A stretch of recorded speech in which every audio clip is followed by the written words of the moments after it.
এই রনো, জন্মদিন এত বেলা অবধি ঘুমোতে নেই। পরি কোথায়? প্রত্যেকবার জন্মদিন প্রত্যেকবারই আমি ফাঁসি। জন্মদিনে বোনের মুখ না দেখে সে চোখই খুলবে না। যেন বোনকে চোখে হারাচ্ছে।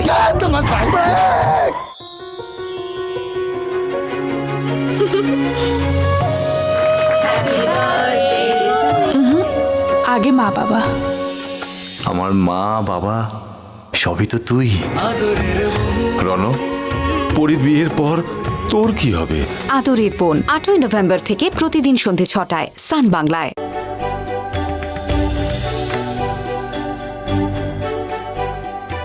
কি হলো? Thank you mom, thanks a লট।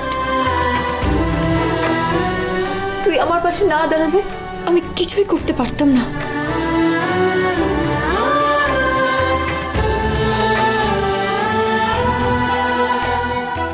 পালক, অল দ্য ভেরি বেস্ট। মোমের কথাগুলো সত্যি করে তোলো। আই উইশ তুমি সেটা পারবে। তোমার মধ্যে সেই ট্যালেন্ট আছে। থ্যাংক ইউ রমিত, আমি অনেস্টলি চেষ্টা করব।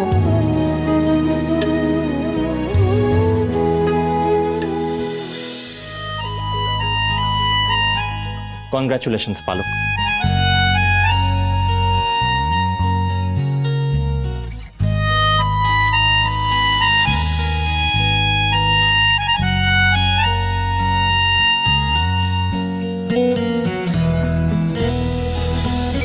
Welcome to the company.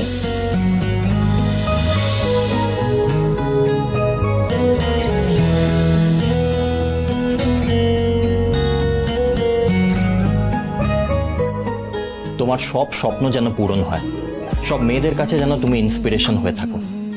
Thank you পালক। আজ যদি তোমার মা বাবা বেঁচে থাকতেন খুব খুশি হতেন। ওনারা না তোমায় নিশ্চয়ই দূর থেকে দেখছেন আর ভাবছেন ওনাদের মেয়ে কত বড় জায়গায় পৌঁছে গেছে।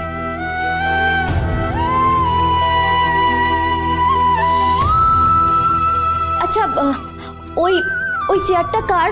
ওখানে কে বসবে? ওটাতে রিজু বসবে।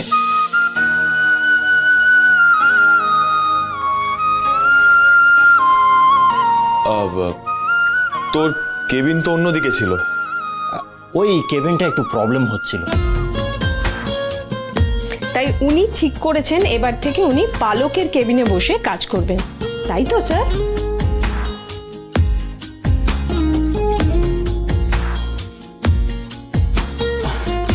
এদের মিষ্টি দিতে বললাম সবাইকে, দেখি দিচ্ছে কিনা।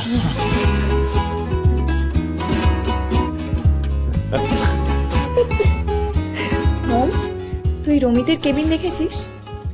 আমাকে কে দেখাবে বল? ওনার যদি দেখানোর ইন্টারেস্ট না থাকে তাহলে আমি জোর করব কেন? তুমি দেখতে চাইলে আমি কি না করবো? হ্যাঁ আচ্ছা রমিত, তুই মোমকে নিয়ে গিয়ে তোর কেবিনটা দেখিয়ে নিয়ে আয়। আমি খানিকক্ষণ পালকের সঙ্গে একটু কাজের ব্যাপারে কথা বলে নিই। ওকে, আসুন ম্যাডাম। পালক, আমি 1 মিনিট আসছি। ওকে।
ধর ধর,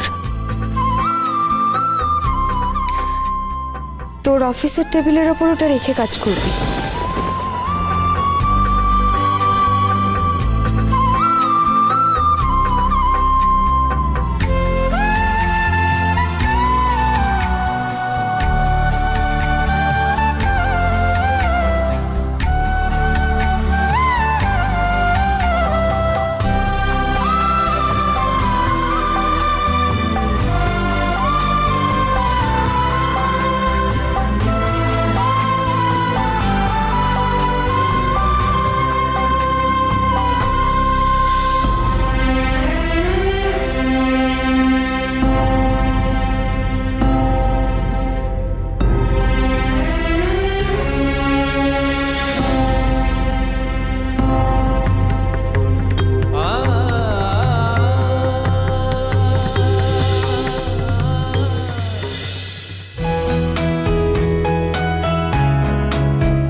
ওয়েলকাম টু মাই চেম্বার।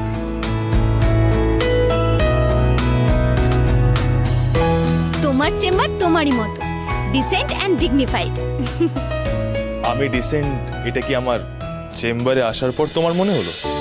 আরে বাবা, এখানে আসার পর কেন মনে হবে? আমি কি তোমাকে নতুন দেখছি নাকি? আর তাছাড়া তোমাকে দেখলে যে কেউ বলবে তুমি হচ্ছে সিম্পল অ্যান্ড ডিসেন্ট জেন্টলম্যান। তাই? হ্যাঁ। আমাকে আগে কখনো এরম কেউ বলেনি। Anyway, thanks for the compliment. Actually thanks তো আমার তোমাকে দেওয়া উচিত। কেন? আমি পালককে অফিসে পাঠিয়েছি তোমার ভরসায়। তুমি ওকে সবসময় সাপোর্ট করবে। ডেফিনেটলি মো, আমি সব সময় পালকের পাশে থাকবো, তুমি এসব নিয়ে একদম চিন্তা করবে না। কিন্তু আমি সব সময় তোমার পাশে দাঁড়াতে পারবো না মোম। মানে? মোম, তুমি আমার জীবনে একটা পার্ট। তুমি আমার স্ত্রী, তুমি আমার বন্ধু, সব ঠিক আছে, কিন্তু আমার অনেকটাই জুড়ে আছে আমার মা, আর সেটা আমি অস্বীকার করতে পারি না। আমি সেটা তোমাকে করতে বলবো না। আর আমাদের মা আর মেয়ের ব্যাটল ফিল্ডে তোমাকে টেনে আনবো না। আমি তোমাকে একটা কথা জিজ্ঞেস করতে পারি? শিওর। তোমার কি মনে হয় আমি ভুল করেছি? মোম, ভুল আর ঠিক কয়েনের এপিট আর ওপিট। ওপরের দিকটা ঠিক হলে নিচের দিকটা হয়ে যায় ভুল, আবার উল্টো করে দিলে নিচের দিকটা হয়ে যায় ঠিক, আর যেটা ঠিক ছিল সেটা হয়ে যায় ভুল। এসব নিয়ে তুমি বেশি ভেবো না। তোমার কোন জিনিসটা আমার ভালো লাগে জানো? তুমি স্ট্রেট ফরওয়ার্ড। তোমার যেটা ভালো লাগে তুমি সেটাই করো। তোমার মনের মধ্যে যেটা আছে তুমি মুখের ওপর সেটা বলে দাও। তুমি ভুল না ঠিক সেই জাজমেন্ট আমি দেব না। তুমি নিজের শর্তে বাঁচো, যেটাকে আমি শ্রদ্ধা করি। Thank you Ramit, thank you once again.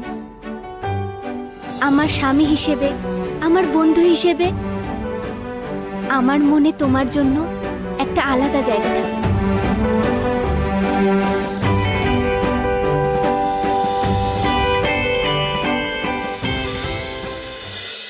এই ফাইলটা, হ্যাঁ এটা ওপেন করো।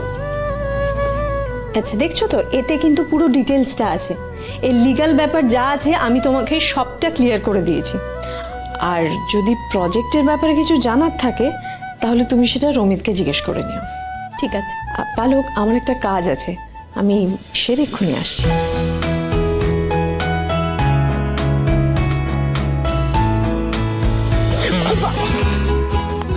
আপনার মিষ্টি খাওয়ানো হয়েছে স্যার? হ্যাঁ হ্যাঁ, হয়ে গেছে। ঠিক আছে ঠিক আছে, আর লজ্জা পেতে হবে না। এবার কাজটা কর।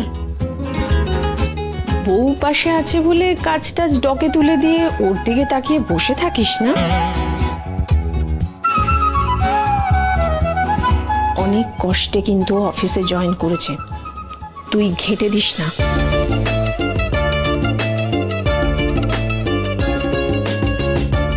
পিসিমণি,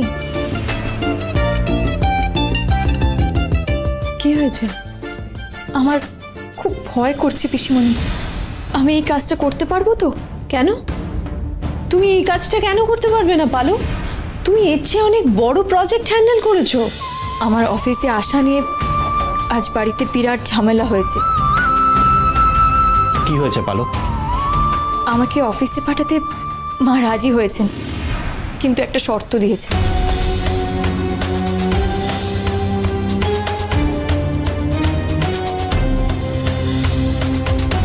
তুমি ঘর সংসার সামলাতে পারবে বলে মনে করছো? হ্যাঁ, আর না পারলে? আমি করে দেখাবো তোমাকে, সব কিছু আমি শিখবো। না পারলে কি হবে সেটা আমি জিজ্ঞাসা করছি।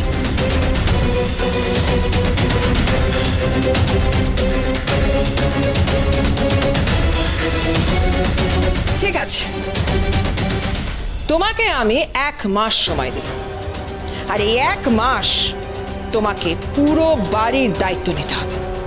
সমস্ত কিছু তোমাকেই সামলাতে হবে। আর তখন আমি এটা পারবো না, ওটা করবো না, এটা জানি না, এই সমস্ত কিন্তু আমি একদম অ্যালাউ করব না। শুনবো।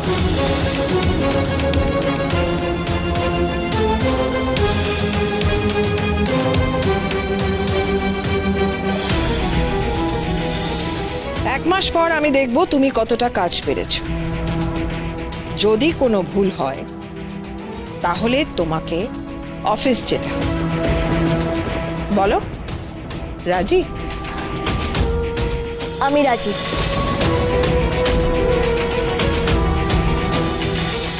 আর একটা শর্ত আছে, পালকও যদি অফিসের কোনো কাজে ভুল করে তাহলে ওকেও বাড়ি চলে আসবে। এত কিছু হয়ে গেছে। চিন্তা তোমাকে নিয়ে নয় পালক, কারণ তুমি অফিসের কাজে ভুল করবে না আমি জানি, কিন্তু মোম। আমারও ওই একই চিন্তা পিসিমণি। ও কোনোদিনও এসব কাজ করেনি। ও যদি হেরে যায় তাহলে হারার কোনো প্রশ্নই ওঠে না। এই চ্যালেঞ্জটা আমাদের দুজনের। আমি তোকে জেতাবো আর তুই আমাকে জেতাবি। এটা আমাদের বন্ধুত্বের চ্যালেঞ্জ। আমার দিক থেকে আমি কোনো ভুল হতে দেব না, কিন্তু তুই এমন কোনো কাজ করবি না যাতে মা রেগে যায়। মা যদি রেগে গিয়ে তোকে কিছু বলেও তুই পাল্টা কোনো উত্তর দিবি না। প্লিজ মোম, আমার এই কথাটা অন্তত রাখিস। ঠিক আছে, মা যাই বলুক আমি রাগ করবো না। খুশি? কথা দিলে বন্ধু, জানি কথা রাখবে, সব বাধা যাই, এবার আমি আমার কাজে ঢুকে পড়ি। আসছি। বাই পূর্ণান্টি। রিজু বাই। কোনো জানাই কাছে পাবে স্বপ্ন লোক। মোম পালো, মোম পালো, মোম পালো। সাবধানে থাকিস। তুইও সাবধানে থাকিস। Once again all the best. Thank you.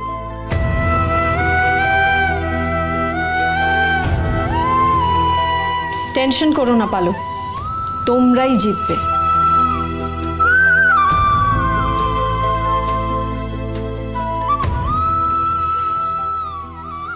তাহলে কাজ শুরু করি।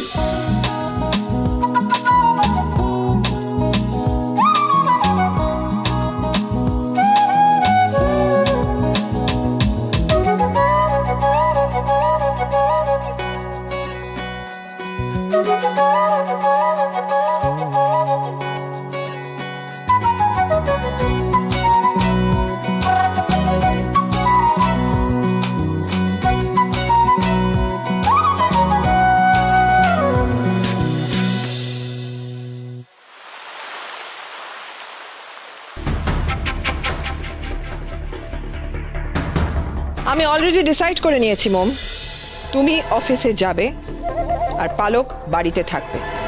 এই নিয়ে আর কোনো কথা হবে না। আমি অফিসে যাচ্ছি না। তুমি ঘর সংসার সামলাতে পারবে বলে মনে করছো? হ্যাঁ।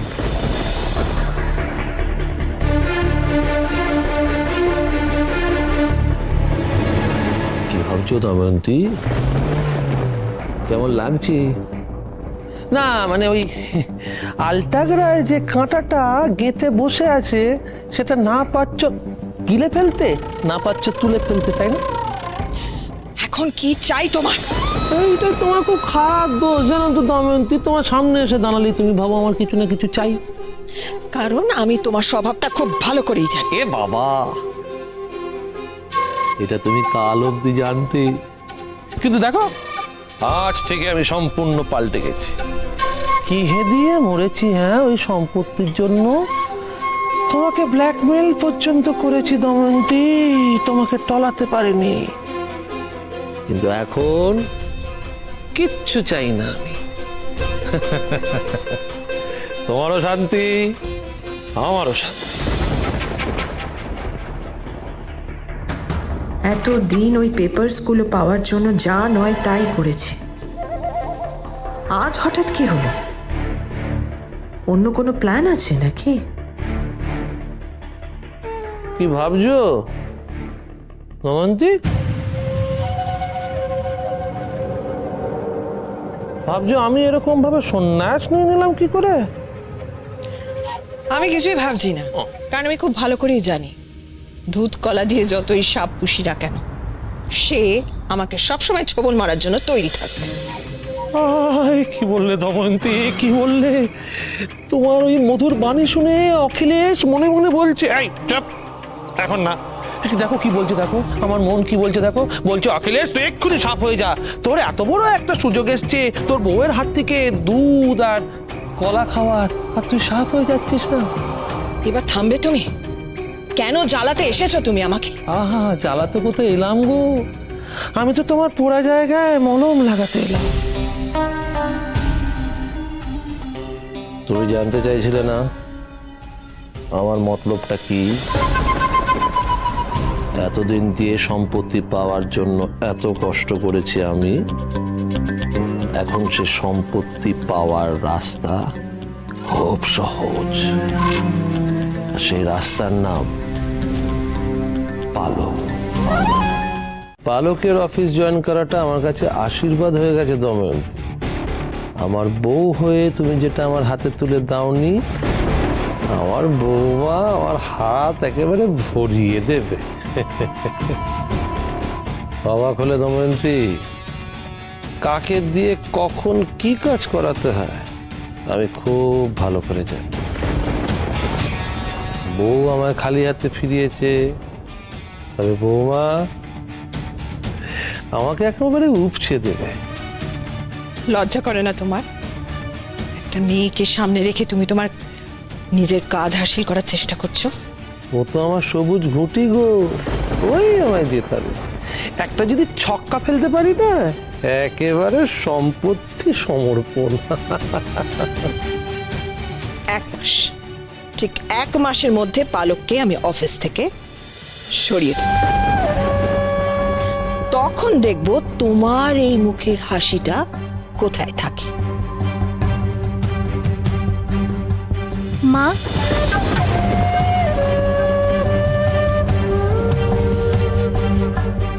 সবার সামনে আমাকে এভাবে বলো না দময়ন্তী, আমার দুঃখ হয়, দুঃখ। তুমি যেমন বলবে আমি সেভাবেই কাজ করব। সরি বাবা, আমি বুঝতে পারিনি তোমরা কথা বলছিলে। সেরকম কিছু না, এসো। আসলে আমি মায়ের জন্য একটু জুস বানিয়েছিলাম। খুব ভালো করেছো মা। তোমার মায়ের তো শীত, গ্রীষ্ম, বসন্ত সারাক্ষণ একেবারে উনুনের ওপর আছে, তো ব্রহ্মতালুটা খুব গরম। দাও জুসটা দাও, তোমার মা জুস খেয়ে ব্রহ্মতালুটাকে একটু ঠান্ডা করো।